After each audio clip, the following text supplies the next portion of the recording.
battle between elves. They're the sons of Elrond, Elrohir, and our handsome boy Legolas. So maybe in the movie Elrohir is not as famous as Legolas, but in the game he is definitely one of the important members of the Elven Commanders. But I found that not too many players seem to be using him, so is it because he's difficult to recruit or he's not as powerful? Today we're gonna see whether Elrohir is powerful or not. This time it's level 50 Elrohir versus level 50 Legolas, and the final result is Elrohir winning. So now let's see why Elrohir has won.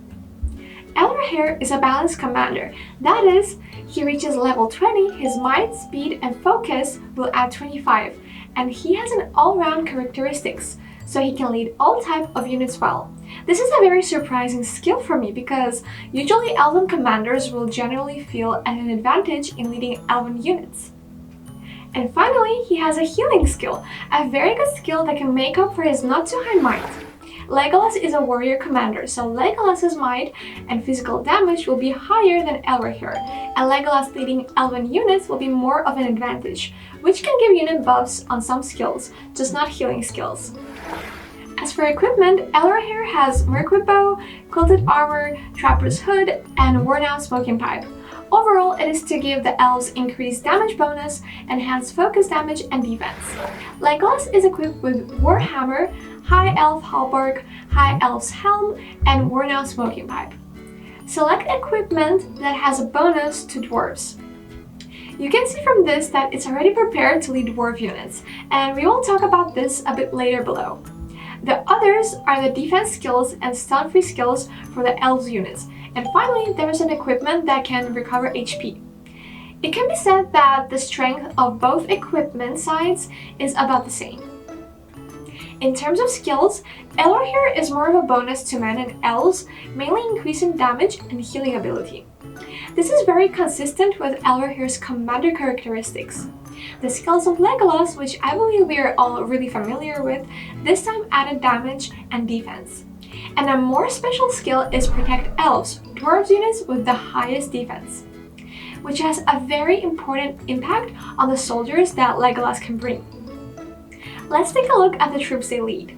Elrohir brings the high damage Sentinel, the Guard of the Tower as front row, and the Cataphract, which attacks the opponent's front row melee units, 1 Elven unit, and 2 men units. So indeed, Elrohir can use men, elves, and dwarves very well.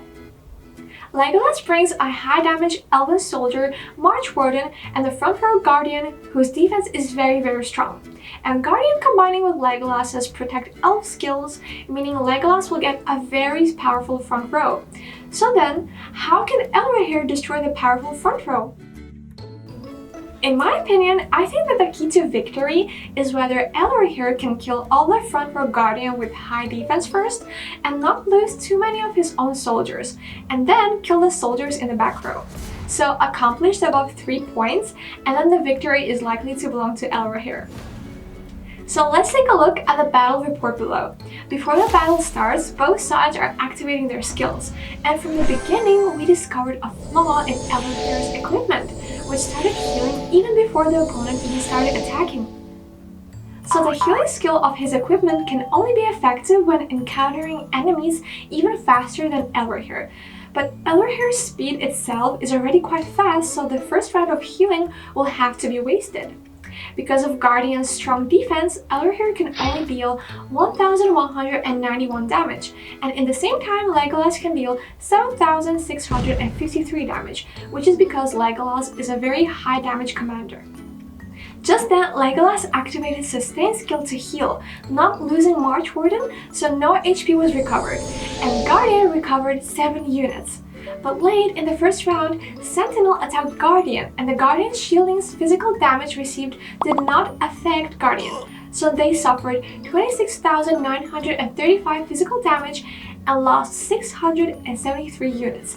This is the turning point of the battle. In the second round, both sides attacked each other, basically 4,000 to 6,000 for each damage.